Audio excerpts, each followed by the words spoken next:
was it like going back into the studio after such a, you know, a huge plateau jump of success with Dark Side?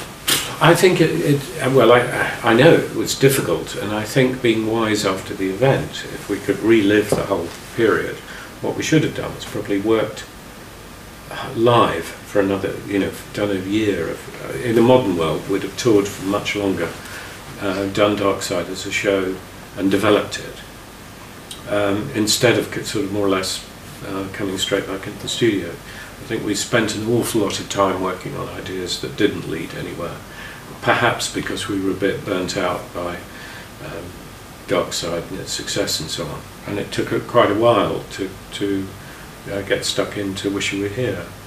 And I think you know, we would have benefited if we'd maybe just relaxed a bit and gone, no, let's, as I say, I'd love to have done more live work at the time, and hopefully we might have got around to filming Dark Side, which we never did. I think it was a shame, really, because there was a lot of new ideas coming up for how to do a live show, particularly with the film that we were using, and it would have been nice to have had a proper record of that. Right, yeah. And then there were songs like Have a Cigar, which were, you know, was that basically like a response to the whole sort of, you know, hey, you know, make us another one. Yeah, absolutely. So there was probably pressure as well from the record company. I mean, in general, the record company behaved very well in that respect. We were allowed to very much get on and do what we wanted. Was there any sort of strange reaction to that song, being like, well, what is this about exactly? Not. I mean, the record company, I think, knew how to. There was not much point in. They weren't going to stop us doing it. So, and it was probably a little unfair. No, it wasn't entirely unfair. It was, but it was a bit like a number of other things. You know, it was relevant to record executives of yesteryear by then. You know, most of the executives by then were beginning to be people who knew more about the sort of music they were selling. But that was almost a throwback to the pre-Dark Side. And then, of course, so speaking of record labels, was there any sort of opposition to the rather long intro to the album, instrumentally? No, I think, as I say, musically, I don't ever remember the record companies getting bothered by what was on the. Occasionally, there'd be someone who just didn't like the record, inevitably.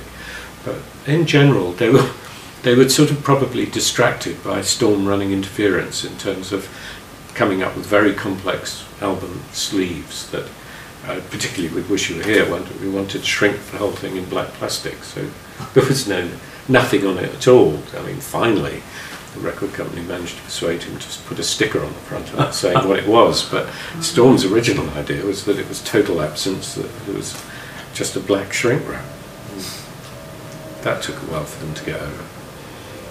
And then in the studio, well, now that there's the immersion box sets, we get to hear the demos and different versions. There was a different version of Wish You Were Here with violin.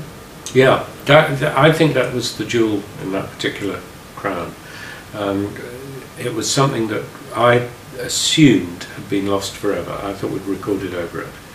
And actually what was fantastic was that it did still exist. It was Stefan Grappelli, jazz violinist, who used to work with Django Reinhardt.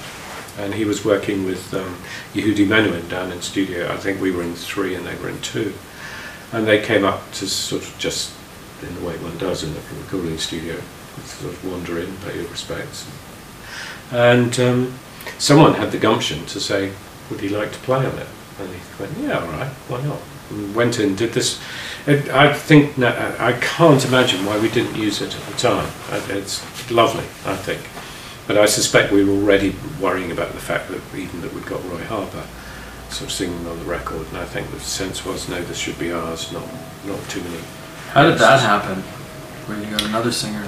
Because there was a complete disagreement about how it should be done, or Roger didn't want to do it, or David didn't want to do it. And, I don't know, it seemed like a compromise, a suitable compromise.